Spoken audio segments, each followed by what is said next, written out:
Herkese merhaba, Hayatım Örgü Motifistan'a hoş geldiniz. Bugün sizlerle şöyle çok kolay V yaka roba çalışması yapacağız. Gördüğünüz gibi ajurlu bir model çalışması yaptım. Onun da yapımı çok kolay. Bu şekilde görünüyor. Şöyle yakından göstermek istiyorum ipimin renginden dolayı. Evet, ben bu roba çalışmasını L veya XL bedene uygun olacak şekilde yaptım. Türkiye bedenine göre söylüyorum. Şimdi burada tabii ki L olarak başladım ama XL'ye olur mu onu bilmiyorum. Hemen roba çalışması bittiği için burada size ölçüleri vermek istiyorum. Bu arada kullanmış olduğum ipim Alize'nin midi ipi. 100 gramda 170 metre uzunluğuna sahip. İplerle ilgili videonun içerisinde bilgi veriyor olacağım. Hemen şöyle bitmiş olan robamızın bu kısım beden kısmı. Yeni başlayanlar için detaylı bir anlatım yaptım. Örgüden anlayan arkadaşlar zaten sayılara bakarak hemen bir iki sırada modeli anlayıp kendileri devam edebilirler. Şimdi burada şöyle bakın. Bedeni ölçtüğümüz zaman esneme payı olmadan 47 santimetre. Esneme payıyla bu 50 santimetre. Dolayısıyla L bedene daha uygun oluyor. Yakası açık bir roba çalışması. Videonun içerisinde minyatür bir örnek üzerinden anlatıyorum. Burada son sırada yakada toplama yapıyoruz. Ve daha sonra da tığ işi lastik çalışmasıyla hırka çalışması yapabilirsiniz. Burada teknik bir video olarak roba çalışmasını anlattım. Ayrıca örnek çalışmasını da gösterdim. Burada robamızı nasıl bitirdiğimizi gösterdim. Sık iğnelerimizi ve yakadaki toplamayı yani eksiltmeyi gösterdim. Ve hırkanızı kolda nasıl devam edeceğinizi, bedende de sıraları nasıl ekleyeceğinizi onları da size anlattım. Dolayısıyla bu sadece roba çalışmasının olduğu bir video.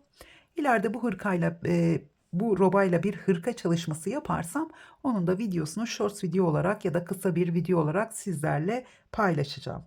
Evet, 6 milimetre tığ kullandım Alize midi ile. Videonun içerisinde söylüyorum ama yeni başlayan arkadaşlar aynı iplerle roba çalışması yaparlarsa daha kolay örebilirler. Örgüden anlayan arkadaşlar zaten ince iplere göre de biraz bilgi veriyorum. Ona göre ölçüleri ayarlayabilirler. Evet, hazırsanız ve hemen aşağıdaki abone ol butonuna bastıysanız hemen robamızın yapımına başlayalım. Başlarken öncelikle şöyle basit çizimler yaptım ve burada birkaç tane roba çalışması hazırladım. Şimdi ben Alize midi ile çalışıyorum. Örgüden anlayan arkadaşlar biraz daha kalın ya da biraz daha ince iple çalışırlarsa bunu da nereden anlayacağız? Yün karışımlı bir ip kullanıyorum. 100 gramda 170 metre uzunluğuna sahip. Sizin ipiniz 160 metre uzunluğunda yün karışımlı bir ipse o zaman yine aynı sayılarla yapabilirsiniz. Ya da 200 metre uzunluğunda yün karışımlı yine orta kalınlıkta bir ipse yine aynı sayılarla yapabilirsiniz. Elinizin sıkılığı, gevşekliği fark edebilir ama çok büyük fark olmayacaktır. Şimdi burada ipiniz daha kalın olabilir ya da daha ince olabilir. Burada sayıları ben kendi roba çalışmamda bu şekilde 32, 16, 16 şeklinde yaptım. V yaka olduğu için burada sayıları yazmadım. 16, 16, 32 yani arka bedende kullanmış olduğumuz sayıyı ikiye bölüp kollara paylaştırmış oldum. Şimdi eğer ipiniz biraz daha kalınsa yani burada 10 metre daha az olursa ipiniz orada çok büyük bir farklılık olmayacaktır. Ama iplerin sarımlarından sarımlarına da fark olabiliyor. Bazen metre uzunluğu aynı olabilir, sarımından dolayı daha kalın düşebilir. O yüzden ben yeni başlayanlar için Alize midi üzerinden anlatım yapıyorum. Yeni başlayan arkadaşlar Alize midi alacaklar. Aynı sayılarla bu roba çalışmasını ya da hırka çalışmasını yapacaklar. Örgüden anlayan arkadaşlar çok çok daha ince ip kullanabilirler ya da çok çok daha kalın ip kullanabilirler. Sayıları ona göre ayarlaması gerekiyor. Ölçerek de ilerleyebilirsiniz. Şimdi onları da zaten ayrıntılarını roba çalışmasını yaparken vereceğim. Burada aynı iple farklı beden yapmak istiyorsanız yani Alize midi ile o zaman da sayıları bu şekilde. Yani 32 değil 30, 28 yani ikişer ikişer. Tabii kollarda da ikişer ikişer her iki kolda da eksilttiğimiz için 4 tane trabzan eksiltme yapmış oluyoruz. Ben de bunları yaklaşık olarak veriyorum. Geniş yakalı bir roba çalışması yapacağız. Roba çalışmalarının geniş yakalı veya daha küçük yakayla başlandığında üzerimizdeki duruşu farklı olabiliyor. Şimdi geniş yaka yapıp sonradan yakayı toplayacağız. Yani burada kolların da özellikle nasıl düşeceği, bu geniş yaka başladığımız için biraz daha omuzdan aşağıya düşüyor kollarımız. Yani tam bir kol evi genişliğinde örmüyoruz. Yani daha kolay oluyor aslında. Yakayı daha sonradan lastik çalışması yaparken topluyoruz. Bu daha kolay aslında. Çünkü diğer türlü yakayı küçük başladığınız zaman bedenin ölçüsüne gelebilmesi için, kolların kol evinin genişliğine ulaşabilmesi için daha fazla sıra örüyoruz. Evet, bu şekilde. Tabii ki diğer roba çalışmaları da farklı. Hepsinin duruşu farklı olabiliyor. Yani aslında hep çizimler bu şekilde görmüşsünüzdür. Ama hepsi birbirinden farklı anlatılır. Arttırma yerleri kimisinde aynı zincirin içine yapılır, kimisinde farklı zincirin içine yapılır. Şimdi bunları örerken tekrar anlatacağım. Burada vermiş olduğum zincir sayılarını fazla fazla verdim. Yani buradaki trabzan sayılarına göre vermedim. Zinciriniz fazla olduğu zaman sonda kesebilirsiniz. O yüzden fazla fazla çekebilirsiniz zincirinizi. Şimdi benim yapmış olduğum rova çalışmasına 70 zincirle başladım. Sonda artanı keseceğiz. O yüzden 70 tane zincir çekelim. Şimdi ben burada küçük bir model üzerinde anlatacağım. Böylece bütünü daha rahat göreceksiniz. Şimdi hemen şöyle bakın, bir ip aldım. 1, 2, 3, dördüncü zincirin içine batıyorum ve bir ikili trabzan yapıyorum. Şimdi V yakalı bir roba çalışması yaptığımız için hemen şöyle 2 zincir çektim. Yani buradaki bir trabzanımız bizim ön bedenimizin başlangıcı olmuş oluyor. Burası ise arttırma.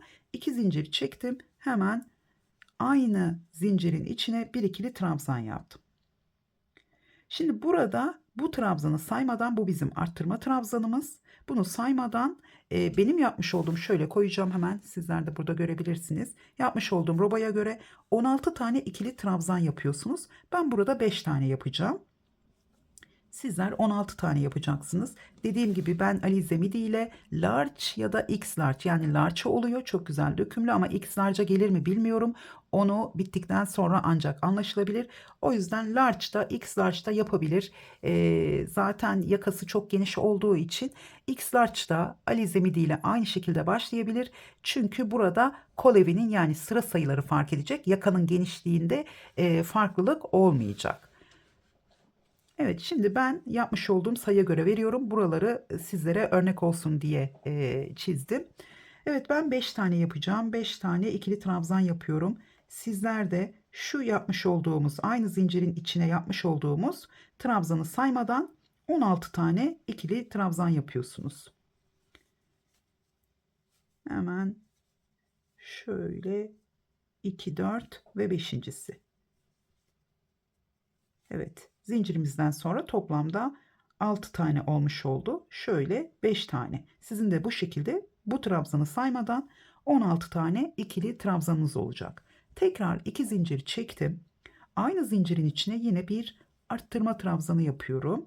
Şimdi yine bunu saymadan, her zaman bunu saymadan, şimdi ben 10 tane ikili trabzan yapacağım. Sizler 32 tane ya da 30 tane ya da 28 tane trabzan yapacaksınız. Burada da yaklaşık olarak, tabii ki burada large beden ya da X large'sa, burada ise medium large, burada ise yine XS ya da S beden ya da S medium beden olabilir. Evet, şimdi burada şu trabzanımı saymadan 2, 3, hemen kolların ikisinin toplamı olacak. O yüzden 10 tane trabzan yapıyorum. Şöyle 5, 6, 7, 8, 9 ve 10. Hemen tekrar kontrol edelim. Şu trabzanı saymıyorum. 2, 4, 6, 8, 10. Tekrar 2 zincir çektim. Şimdi arka bedeni tamamladık. Yine aynı zincirin içine bir ikili trabzan yaptım. Şimdi yine bu son yapmış olduğum trabzanı saymadan 5 ikili trabzan yapıyorum. 1, 2, 3,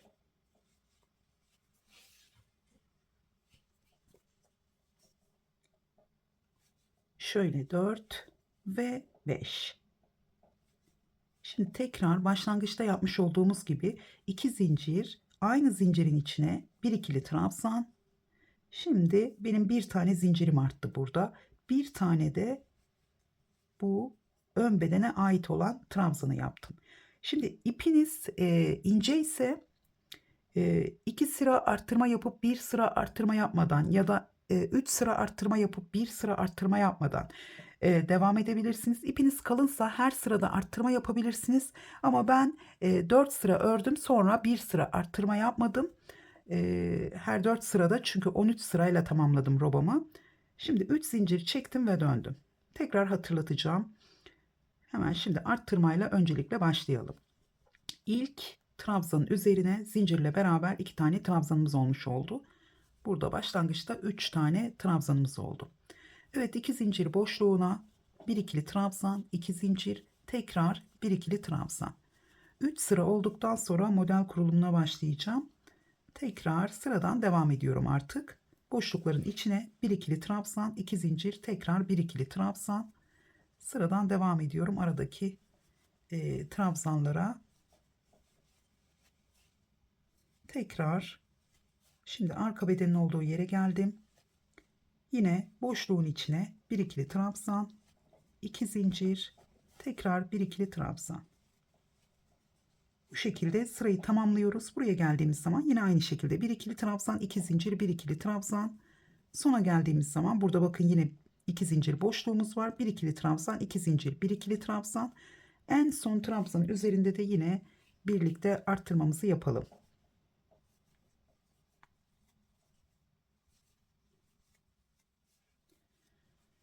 Evet, sıranın sonuna geldim. Yine boşluğa bir ikili trabzan, 2 zincir, tekrar bir ikili trabzan yapıyorum.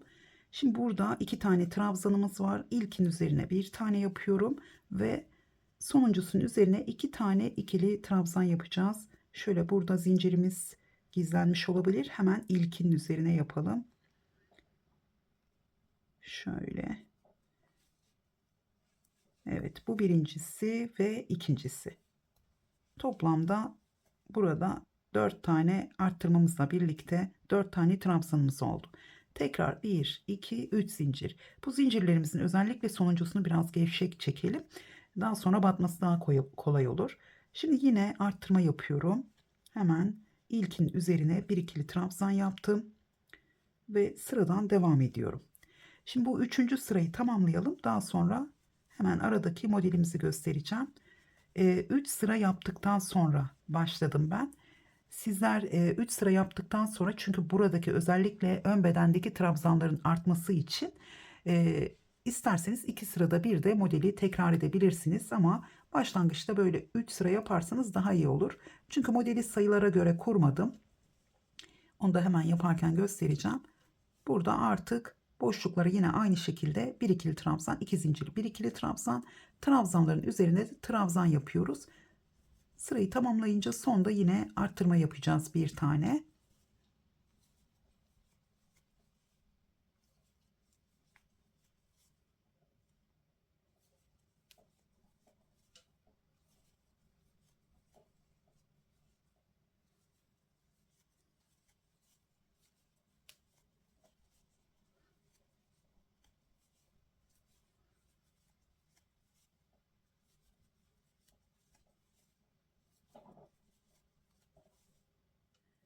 Sırayı tamamladım. Son 2 zincir boşluğuna yine bir ikili trabzan, 2 zincir, tekrar bir ikili trabzan yapıyorum. Ve trabzanların üzerine de yine ikili trabzanlar.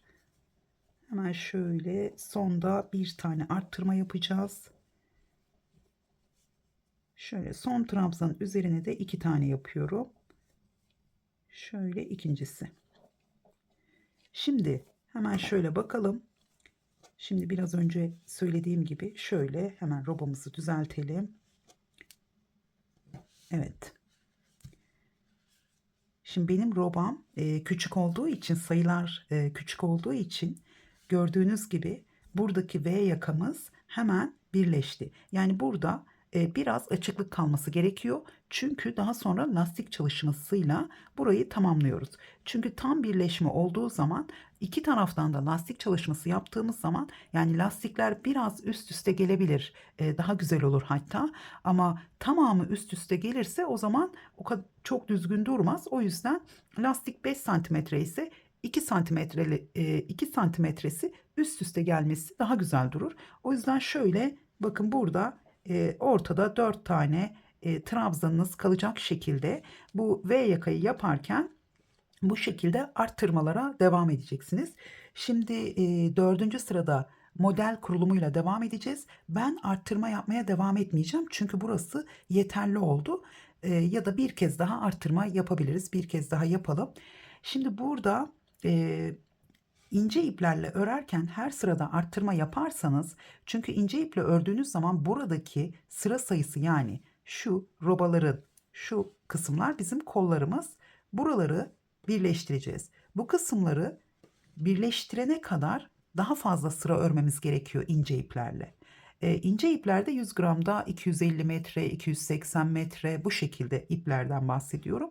Dolayısıyla daha çok sıra örmemiz gerekiyor. Ben kalın ipte 12, 13 ya da 10 sıra örerken onda belki 20 sıra örmem gerekecek. O zaman sürekli arttırma yaptığımız zaman buradaki yakamız bu şekilde yani çok hızlı bir şekilde uzayacaktır. Yani böyle düzgün bir V görünümünde değil de daha uzun, daha sivri bir V yaka görünümünde olacaktır ve öyle üst üste gelecek çok düzgün bir V yaka olmayacak. O yüzden ince iplerle örerseniz 2 sırada bir arttırma yapabilirsiniz. Pardon, 3 sıra arttırıp bir sıra arttırmayabilirsiniz. 2 sıra arttırarak bir sıra yine arttırmadan devam edebilirsiniz. Burada tabii ki ipinizin inceliği önemli. O yüzden şu anda ben ince iple örmediğim için daha çok kalın ipe yoğunlaşarak tarifime devam edeceğim.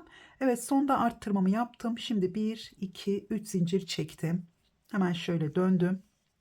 Şimdi burada ilkinin içine yine arttırma yapıyorum.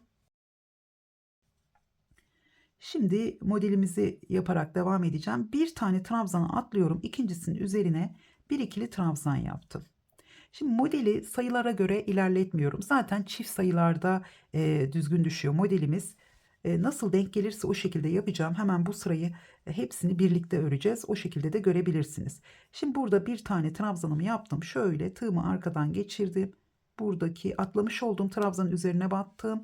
Buradan bir ip aldım ve şöyle bir ikili trabzan daha yaptım.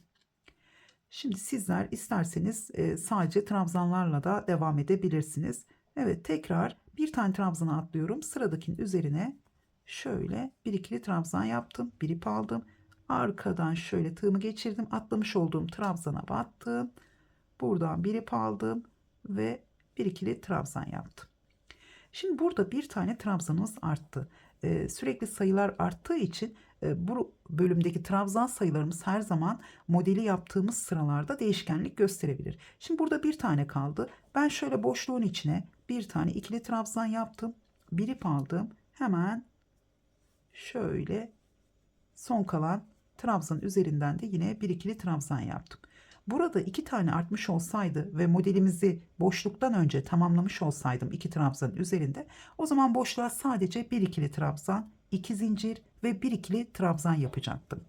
Şimdi 2 zincir çektim. Burada bu şekilde yaptığım için yani köşenin içinde de model olduğu için burada şu ilk trabzanın üzerine önce bir ikili trabzan yapıyorum. Bir ip aldım. Hemen şöyle boşluktan, köşe boşluğunun içinden buradan yine ilmeğimi aldım ve ikili trabzanımı yaptım. Şöyle biraz yakınlaştıralım. Evet.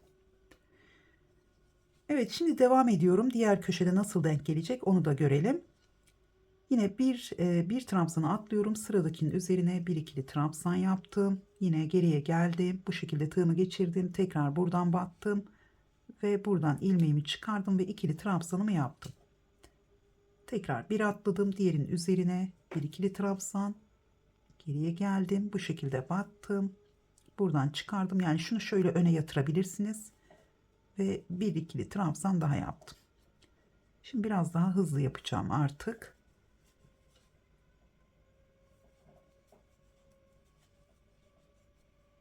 Tekrar köşenin olduğu yere geldim. Bakın yine bir tane arttı. Şimdi bir tane arttığı için köşe boşluğunun içine bir ikili trabzan yapıyorum. Bir ip aldım. Hemen atlamış olduğum trabzanın üzerine de yine bir ikili trabzan yaptım.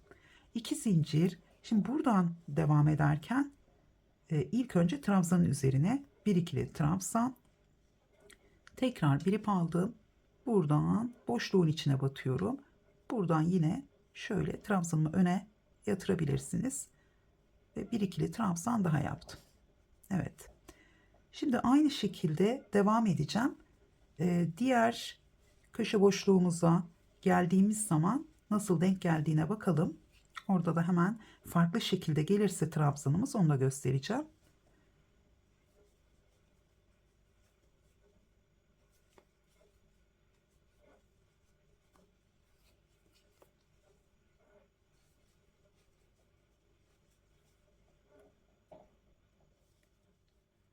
Tekrar köşe boşluğunun olduğu yere geldim. Bu defa burada 2 tane trabzanımız arttı. Hemen şöyle ikincisinin üzerine bir ikili trabzan.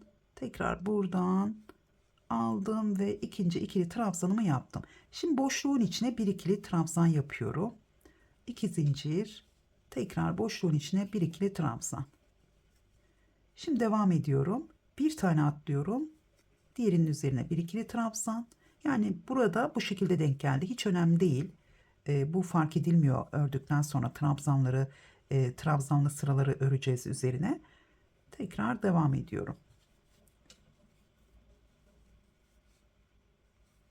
Şimdi bu taraftan sona doğru ilerlediğimiz için baştaki gibi devam etmeyebilir. O yüzden bunlar önemli değil, hiç görünmüyor. Evet, şöyle yine köşe boşluğuna geliyorum, arttırma noktamıza. Hemen bir model daha yapacağım. Evet, sonda yine 2 tane kaldı. Bunların sebebi buradan dönüşler farklı ilerlediği için. Evet, tekrar dediğim gibi sizler trabzanla da devam edebilirsiniz. Ya da bir trabzan, bir zincir, bir trabzan atlayabilirsiniz. Kutucuk olarak da devam edebilirsiniz. Tekrar 2 zincir ve aynı boşluğun içine şöyle ikili trabzanımı yaptım. Şimdi yine devam ediyorum. Şimdi burada sonda nasıl bitecek? Çünkü burada modelimizi yaparken arttırma da yapacağız. Hemen şöyle başlangıçta 2 tane trabzanı yaptıktan sonra modele başlamıştım. Şimdi burada 2 tane trabzanım kaldı. Sonuncusunun üzerine batıyorum. Buraya bir ikili trabzan yaptım. Geriye geldim. Atlamış olduğum trabzanın üzerine de bir ikili trabzan yaptım.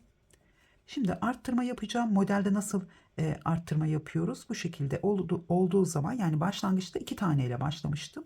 Yine son trabzanın üzerine bir ikili trabzan daha yaptım. Yani önce modelimizi yaptım. Daha sonra bir tane daha trabzan yaptım. Şimdi tekrar 3 zincir çekiyorum. Şimdi ben bundan sonra arttırma yapmayacağım. Bakın şöyle hemen size göstereceğim.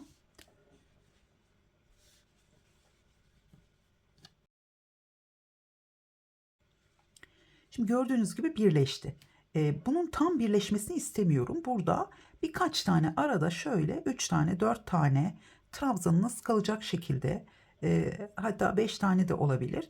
O şekilde yapabilirsiniz. Tabii ki buradaki genişlik, kol genişliğinizin ölçüsü size uygun olduğu zaman da birleştirme yapıyoruz. Şimdi burada birleştirmeyi yaptıktan sonra, şimdi ben bu sırada birleştirmeyi göstereceğim. Birleştirmeyi yaptıktan sonra üzerinize bu robayı giyin. Bu yakası açık olduğu için biraz omuzlara doğru düşüyor yaka. Endişe etmeyin, bunu daha sonra toplayacağız. Yani burada vermiş olduğum sayılarda yaptığımız zaman oldukça açık oluyor. Başta da robamın üzerinde gösterdiğim gibi burayı sonradan toplayacağız. Ama üzerimize giydiğimiz zaman da oldukça düşük bir yaka oluyor. O yüzden burada kollarınızı dikkatli ölçün. Yani şu kısımları birleştirdikten sonra burada biraz yakayı yukarıya çekerek ölçün. Yani buranın tam kolunuzun nereye geldiğine bakın. rahat bir şekilde kolunuz rahat hareket ediyorsa o zaman buradan devam edebilirsiniz. Tam rahat değilse söküp tekrar arttırma yapmadan ya da burası tam birleşmediyse ya da tam bu arada 4-5 tane trabzanınız kalmadıysa yine arttırma yaparak bir sıra daha örün ya da 2 sıra daha örün. Bunu zaten ölçtüğünüz zaman fark edeceksiniz. Şimdi ben birleştirme ile devam edeceğim. Bu sırada ben arttırma yapmayacağım. Robam küçük olduğu için zaten birleşmiş oldu. Hemen tabii ki sizler birleştirme sıranızda arttırma yaparak devam edin. Daha güzel olur. Hemen şöyle devam ediyorum. Sıradan bütün trabzanların üzerine yine ikili trabzan yapıyorum. 3 sırada bir bu şekilde modelimizi yaptım. 3 sıra ikili trabzan, 1 sıra model sırası. Şimdi kendi diğer roba çalışmamı yaparken de yine bu modelli sırada kol birleştirmesini yapmıştım. Şimdi boşluğun içine 2 ikili trabzan yapıyorum. Bakın buraya 2 ikili trabzan yaptım. Bu şekilde tuttum birleştirme yaparken buraya geldim. Hemen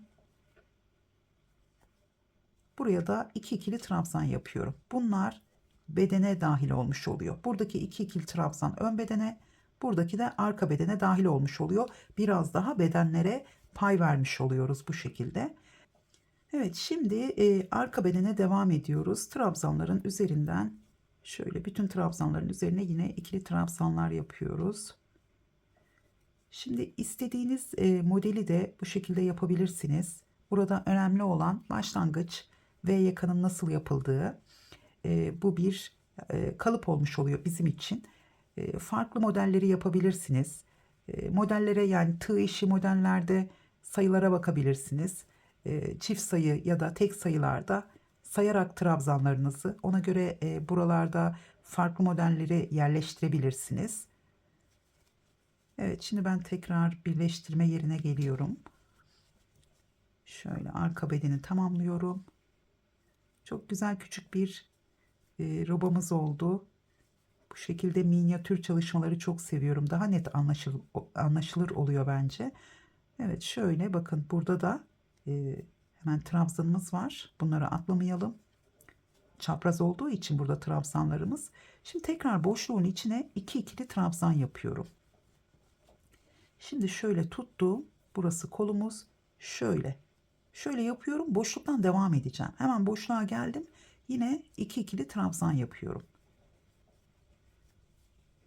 Tekrar sıradaki trabzanların üzerinden devam ediyorum.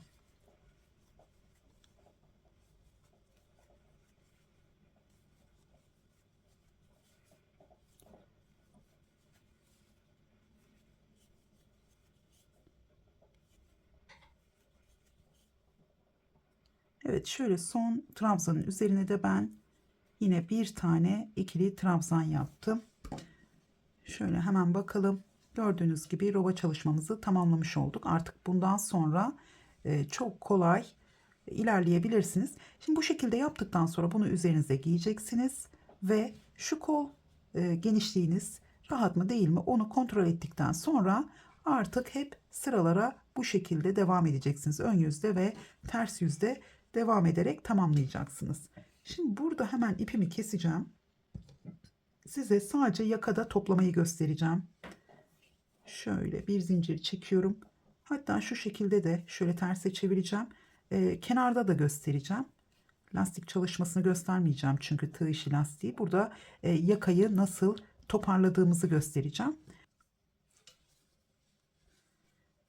Evet, şimdi buradan ipimi kesmedim. Buradan devam edeceğim. Şimdi sizler şöyle bakın bu şekilde buradan örmeye devam edeceksiniz. İstediğiniz uzunluğa gelene kadar ördükten sonra aynı şekilde burada benim yaptığım gibi dönerek sık iğnelere başlayabilirsiniz. Şimdi ben burada sık iğne çalışması yapacağım. Yakaya geldikten sonra burada sık iğnelerle yakada toparlama yapacağım. Yakada birazcık eksiltme yapacağız. O yüzden buralarda sık iğne yapıyorum. Yoksa direkt trabzanla da başlayıp lastik çalışması da yapabilirsiniz ama sık iğnenin üzerine yaparsanız daha da düzgün durur lastik çalışması. Şimdi burada istediğiniz uzunluğa gelene kadar yapıyorsunuz. Daha sonra da bu şekilde ipinizi kesmeden hemen bu sık iğne çalışmasına başlayabilirsiniz. Şu kol bölümünde de yine şu kısımdan başlayarak bakın trabzanlarınızı yapmaya başlayabilirsiniz. Bu şekilde dönerek hemen kolunuzu da yapabilirsiniz. Çok geniş olduysa biraz dönerek ilerledikten sonra arada, şimdi sık iğnede nasıl eksiltiyorsak trabzanda da aynı şekilde eksiltmeler yapabilirsiniz. Genel olarak videom roba çalışması olduğu için diğer bölümleri fikir amaçlı anlatıyorum. O yüzden bu bir roba çalışması. Şimdi buradan şöyle bir zincir çekiyorum. Hemen şöyle ilk trabzanın boşluğuna battım, bir sık iğne yaptım. Şimdi boşluğun içine tekrar bir sık iğne yapıyorum. Şimdi birleştirme noktalarına şöyle bir sık iğne yapacağım. Boşluğa bir sık iğne. Çok sıkı tutmuyorum. Daha sonra boşluğa tekrar bir sık iğne. Birleştirme yerine tekrar bir sık iğne. Boşluğa bir tane. İsterseniz ortada da yine bakın şöyle olmasını istemiyorum ben. Bakın şu ilmeğin ortaya battığımız zaman ilmeğin burada görünmesini istemiyorum. O zaman şöyle şu aradan batıyorum. Şöyle alttan aldım. Hemen isterseniz bu yatay trabzanların yani boşluklara 2 tane sık iğne yaparak da ilerleyebilirsiniz. Tekrar buraya battım. Bir sık iğne, boşluğa bir tane. Yani her bir trabzanın üzerine 2 tane sık iğne olacak. Tekrar birleştirme yerine geldim. Bir sık iğne, boşluğa geldim. Bir sık iğne. Şimdi burada yakadan döndüğümüz için burada benim zincirim var. O yüzden burada boşluğa 2 tane yapıyorum. Bir tane de burada bakın başladığımız yer, hemen şöyle çektim. Buraya yaptım. Bu benim yakadaki ilk sık iğnem. Şimdi şöyle ikinci sık iğnemi yaptım. 3 ve dördüncüyü kesiyorum. Şöyle bakın. İp almadan buradan bir ip aldım. Tuttum. Sıradakinin şöyle içine battım. Tekrar bir ip aldım. 3 tane ilmeğim var. Hepsini birlikte topladım. Şimdi 2 tane sık iğne yapıyorum sırasıyla. Diğer ikisini kesiyorum. Teke düşürüyorum. Şöyle topladım. Tekrar 2 sık iğne. Diğer ikisini şöyle birlikte alıyorum ve kestim. Bir kez daha yapalım. 2 sık iğne yaptım. Tekrar bakın buraya geldim. Şurada bitecek, pardon. Burası şimdi kol bölümü. Buraya battım. 2 sık iğne yaptım. Bir tane keseceğim. Buradan da aldım. 3 ilmeğimi birlikte topladım. Şöyle 2, tekrar 3 ilmeği birlikte topladım. Evet, burada tamamlamış oldum artık. Buradan tekrar devam ediyoruz. Sıradaki boşluğa 2 sık iğne. Burası yaka bölümüne döndüğü için burada boşluğa 2 tane yaptım. Birleştirme yerine de bir tane yapacağım. Daha sonra boşluğa bir tane. Şu birleştirme yerine şöyle ilmekleriniz bu şekilde olursa ben şöyle aralardan batıyorum. Bu şekilde alıyorum ve bir sık iğne yaptım. Tekrar boşluğa bir sık iğne. Tekrar sıradaki boşluğa bir sık iğne, yine buraya geldim.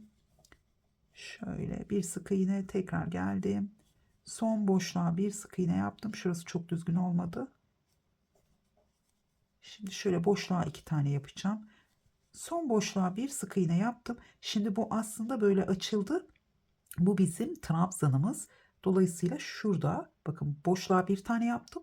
Şu hemen dibine diğer trabzanın yani ilk zincirin içine şöyle bir sık iğne yaptım. Şu şekilde. Evet, bundan sonra bunun üzerine trabzanlar yapıyoruz. Daha sonra da tığ işi lastiğe dönüştürüyoruz. Şimdi bu benim robam küçük olduğu için buradaki toplama işlemi yeterli geldi, gördüğünüz gibi.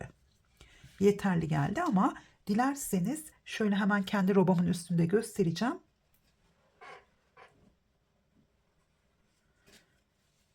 Şöyle hemen çekelim. Evet, dilerseniz gördüğünüz gibi ben topladıktan sonra bu şekilde oldu. Şimdi buraya da bu şekilde 3 parmak kadar yine yaka gelecek. Hem arkadan hem önlerden tığ işi lastik çalışması gelecek. Ben 4 ya da 5 sıra yapmayı düşünüyorum. Şöyle biraz yakınlaşmış Biraz uzaklaştıralım. Evet. Şimdi burada gördüğünüz gibi ben bir kez kesme işlemi yaptım. Bunu 2 kez de yapabilirsiniz üzerinize giydikten sonra. 2 kez yaparsanız daha iyi olur. Şimdi burada yine bir sıra sık iğne yapıp şu yaka bölümüne geldiğiniz zaman bakın burada şurası tam burası şu boşluğun yani ilk köşe boşluklarımızın başladığı yere geldiğiniz zaman buradan ilk sırayı yaparken hatta buraya bakın burada görüyorsunuz zaten 2 tane trabzanımız var. Şimdi buradan yine sık iğnelere başladığınız zaman bu defa 2 sık iğne bir kesme değil de 3 sık iğne bir kesme şeklinde. İkinci kesme sırasında biraz daha az yapıyoruz. O zaman birden bire toplama yapabilir. 3 tane sık iğne, bir tane de keserek ilerleyebilirsiniz. Ya da baktınız çok topladı. O zaman 4 tane sık iğne, bir tane kesme şeklinde devam edebilirsiniz. Gördüğünüz gibi çok güzel bir roba çalışması oldu. Benim çok hoşuma gitti. Yumuşacık böyle. Bunu hemen alt bedende ilerleyeceğiz. Daha sonra da kollara devam edeceğiz. Kollara devam ederken de size şöyle hemen göstermek istiyorum. Çünkü kendi roba çalışmamda birazcık küçük olduğu için orada dönmem biraz zor olabilir. Hemen başlangıcı göstereceğim. Bakın böyle tığıma başlangıç ilmeğini attım. Şimdi şöyle yapıyorum. Tam ortadan başlayacağım. Ortada 2 tane trabzanım var. Şöyle ilkinin üzerine batıyorum. Şöyle bir kontrol edeyim. Rengimiz çok koyu. Görebiliyor musunuz? Şöyle baktım. Evet, biraz daha yakınlaştırırsam daha rahat görebilirsiniz. Evet, şimdi hemen bu ortadaki 2 tanenin ilkinin üzerinden. Şimdi burada birleştirme yaparken 2 tane trabzan yapmıştık boşluklara. Onlar yatay duruyor. Bu kısımda. Şu modelli sıramız. Şöyle. Şimdi ben burada birleştirmeyi yaptıktan sonra bir sıra ördüm. Evet, bir sıra ördükten sonra yatay trabzanlarımız şurada. Evet. Ben de şimdi ışıktan biraz gözüme aldı renk. O yüzden tam göremedim. Böyle ortalıyorsunuz. Tam ortada kalan trabzanın yarısı bu tarafa, yarısı bu tarafa olacak şekilde hemen şuradan ben batacağım. Şöyle. Hemen buraya şöyle bir sık iğne yaptım. Sık iğnenin ya da şöyle 2 zincir çekelim daha kolay olsun. Yani 3 zincirle başlamış olduk. Şimdi şurada yatay trabzanımız var. Yatay trabzanlara her zaman 2 tane ikili trabzan yapıyorum. Daha sonra burada köşe boşluğumuz var. Köşe boşluğunun içine yapmayacağım. Çünkü köşe boşluğunun içine 2 tane yatay trabzan yapmıştım. Dolayısıyla ben bu taraftan başladım. Şöyle yatay trabzanın üzerine 2 tane ikili trabzan yaptım. Şu başlangıcımız tam ortaya denk gelmiş oldu burada. Tekrar burada modelimizin üzerinden trabzanların üzerine ikili trabzanlar yapıyorum. Yine kolda da aynı şekilde 3 sırada bir modeli devam ettirmeyi düşünüyorum.